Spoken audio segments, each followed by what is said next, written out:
নমস্কাৰ আশা কৰোঁ সকলো ভালে আছে আজি আমি লগাৰিথমৰ ফ'ৰ্থ লটো ডিসকাস কৰিম ইয়াক আমি চেঞ্জ অফ বেস বুলিও কওঁ log n to the base b into log b to the base a তেতিয়া হলে আমি এনেকৈ লিখিব পাৰো কিছুমান কোৱেশ্যনত ব্যৱহাৰ কৰোঁ গতিকে যেতিয়া ব্যৱহাৰ কৰোঁ তাৰ প্ৰুফটো আমি জানিব লাগে আৰু এটো পৰীক্ষাত প্ৰুফটো আহে কেতিয়াবা গতিকে প্ৰুফটো জনাটো বহুত দৰকাৰী আৰু এই একেটা বস্তুৰ পৰাই এই ফৰ্মটো ওলাই আৰু এই একা সেম log n a পৰা আমি এনেকেও লিখিব পাৰো মানে চেঞ্জ অফ বেসটো আমি ফ্ৰেকশনটো কৰিব পাৰো এনেকে মাল্টিপ্লিকেশনটো কৰিব পাৰো গতিকে আমি দুইটাই বুজিবলৈ চেষ্টা কৰিম এতিয়া এটা এটা কৈ এই প্ৰুফটো কৰোতে আমি এটা বস্তু মনত ৰাখিব লাগিব যেতিয়া আমি এই পাৰ্টটো সলভ কৰিম তেতিয়া সদায় মনত ৰাখিব লাগিব যে আমি যেটো log n b থাকিব যেটো বেস বেলেগ থাকিব ইয়াত সোৱা বেস একে একে আছে ইয়াটো বেস a আছে ইয়াটো বেস a আছে গতিকে বেস আমি বেলেগও লব পাৰো এনেকুৱা নহয় যে সদায় a লব লাগিব গতিকে যত বেস সেম থাকে হেতুক আমি লেট নকৰো আমি যেটো বেলেগ হৈ থাকিব বেসটো যেটো বেলেগ থাকিব হেতুকে আমি সদায় লেট কৰিম হেতু মনত ৰাখিব লাগে আৰু আমি লেট কৰি লোৱাৰ পিছত এক্সপোনেনশিয়েল ফৰ্মুলা কনভাৰ্ট কৰিছো এক্সপোনেনশিয়েল ফৰ্মুলা কেনেকৈ কনভাৰ্ট কৰিব লাগে মই অলৰেডি ভিডিও বনাই থৈছো আই বাটনত লিংকটো দি দিম তোমালোকে চাই লবা যদি চোৱা নাই আৰু এক্সপোনেনশিয়েল ফৰ্মটো পালো আমি n = b to the power x গতিকে এটো এক্সপোনেনশিয়েল ফৰ্ম হৈ গল আৰু ইয়াৰ পিছত আমি কি কৰিব লাগিব দুই সাইডে log a লব লাগিব আমাৰ তা মানে যেটো সেম বেস থাকিব সেম বেস থাকিব হেতুকে আমি লব লাগিব ইয়াত a আছে গতিকে আমি a লৈছো যদি বেলেগ কিবা থাকে তেতিয়া হলে আমি হেতুৱে লব লাগিব যদি x থাকে তেতিয়া হলে x লব লাগিব যদি y থাকে তেতিয়া হলে y লব লাগিব যেহেতু আমাৰ a আছে গতিকে আমি a লৈছো হেতু কিন্তু মনত ৰাখিব লাগিব আমি এফালে লিখি দিছো যে taking log a log to the base a on both sides গতিকে এফালে n আছিলে গতিকে log n to the base a হৈ গল equal to b to the power x আছিলে log b to the power x to the base a left hand side to আমাৰ একে আছে log n to the base a equal to এই পাৰ্টটোত আমি কি কৰিলো যেতে পাৱাৰত থাকে এই পাৱাৰটোক আমি সদায় নমাই আনো সাইডলে হেতু লগাৰিথমৰ থাৰ্ড ল হয় গতিকে আমাৰ x আছে পাৱাৰ গতিকে x টোক নমাই আনিলো x into log ba আমি এই মাল্টিপ্লিকেশন সিম্বলটো নিদিলো কোনো প্ৰবলেম নাই স্টিল আমাৰ লেফট হ্যান্ড সাইড টো একে আছে log n to the base a equal to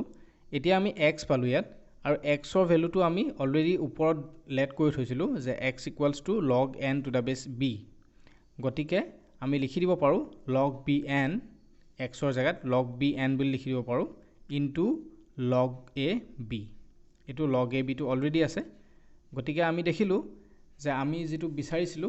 যে log an equal to log bn into log a b ওলাই গল left hand side equal to right hand side হৈ গল গতিকে আমি এটো ক'ব পাৰো যে proved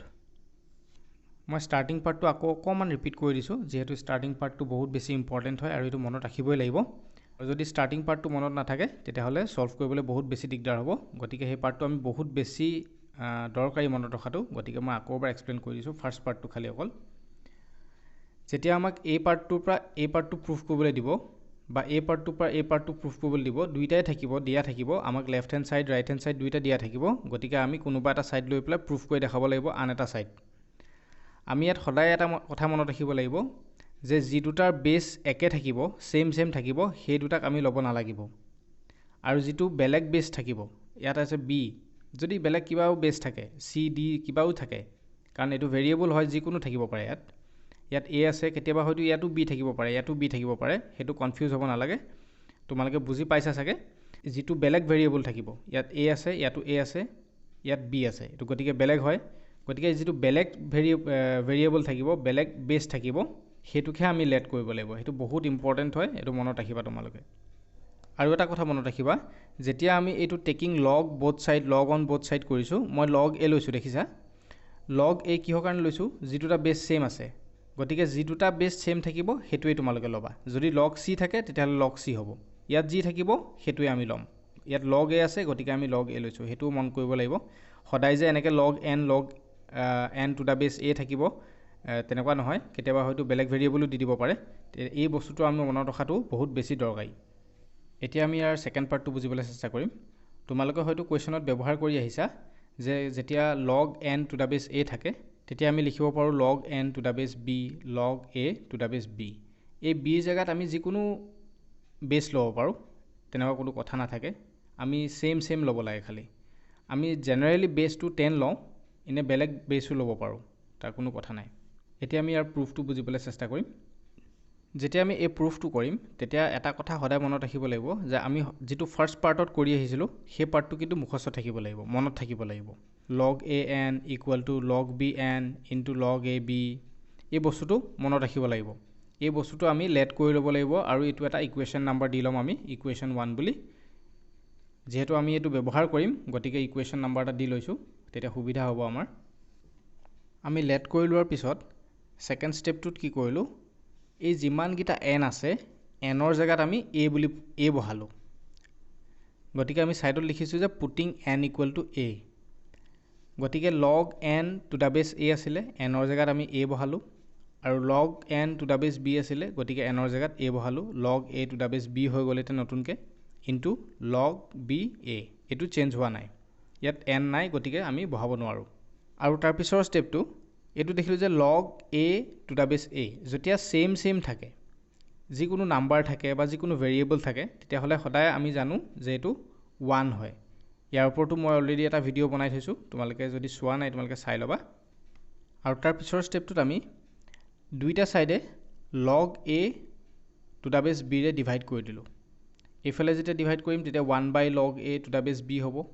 আৰু এইফালে যেতিয়া log a to the base b into log b two the বেছ a যেতিয়া গোটেইটোক যেতিয়া log a to the base b ৰে ডিভাইড কৰিম, তেতিয়া log a to the base b আৰু log a to the base b দুইফালে cancel হৈ যাব। Cancel হৈ পেলাই কি থাকিব, log b টু দ্য বেছ a। গতিকে log b টু দ্য বেছ a থাকি গ'ল, আৰু এইফালে যিহেতু ডিভাইড কৰিছিলোঁ গতিকে 1/log a to the base b এইফালেও থাকি গ'ল। এতিয়া কি কৰিব লাগিব, আমি যিটো পাৰ্ট লেট কৰি থৈছিলোঁ ইয়াত আমি দেখিছোঁ যে log b টু দ্য বেছ a আছে, হয়নে? গতিকে আমি এটা কাম কৰিম, এই যিটো ভেলুটো পালোঁ log b টু দ্য বেছ a, তাৰ ভেলুটো ইয়াত বহাই দিম গৈ পেলাই। গতিকে মই লিখিছোঁ নাও putting the value of log b two the বেছ a equal to 1/log a to the base b in equation 1। এতিয়া আমি log b টু দ্য বেছ a ভেলুটো যেতিয়া ইয়াত বহালোঁ তেতিয়াহ'লে বাকীখিনিতো ছেইম থাকিব। log n টু দ্য বেছ a, log n to the বেছ a ছেইম আছে, ইকুৱেল টু চাইন, ইয়াতো ইকুৱেল টু চাইন আছে, একজেক্ট আছে।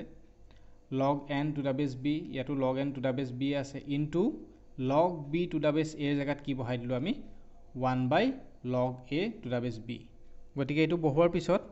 আমি এতিয়া কি কৰিব লাগিব, আমি এই যিটো log n to the base b আছে আমি মাল্টিপ্লাই কৰি পেলাই ইয়াত লিখি দিব পাৰোঁ। আৰু তাৰপিছতে আমি দেখিলোঁ যে যেতিয়া log n টু দ্য বেছ bটো আমি এই নিউমাৰেটৰটোৰ লগত মাল্টিপ্লাই কৰি দিলোঁ, 1 into log n to the base b গৈ পেলাই log n to the base b হৈ গ'ল, আৰু আমি ফ্ৰেকশ্যনটো কি পালোঁ, log n to the base b by log a to the base b এইটো। গতিকে এতিয়া আমি যদি এইটো মিলাই চাওঁ আমাৰ আগৰটোৰ লগত, আমি তেতিয়াহ'লে left hand side equal to right hand side পালোঁ।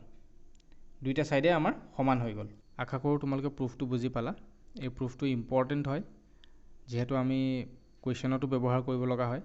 ইয়াৰ ফাৰ্ষ্ট পাৰ্টটোও আমি ব্যৱহাৰ কৰোঁ, ছেকেণ্ড পাৰ্টটোও ব্যৱহাৰ কৰোঁ, গতিকে কুৱেশ্যনতো ব্যৱহাৰ কৰিব লগা হ'ব। আৰু এইটো কেতিয়াবা প্ৰুফ হিচাপে কুৱেশ্যন হিচাপেও আহে, গতিকে তোমালোকৰ দুইফালৰ পৰা বেনিফিট হ'ব। তোমালোকে এইটো প্ৰেক্টিছ কৰি ৰাখিবা, আৰু যেতিয়া আমি কুৱেশ্যনত কিবা এটা লিখোঁ আমি তাৰ বিষয়ে অকণমান ডিটেইলছত জনাটো ভাল।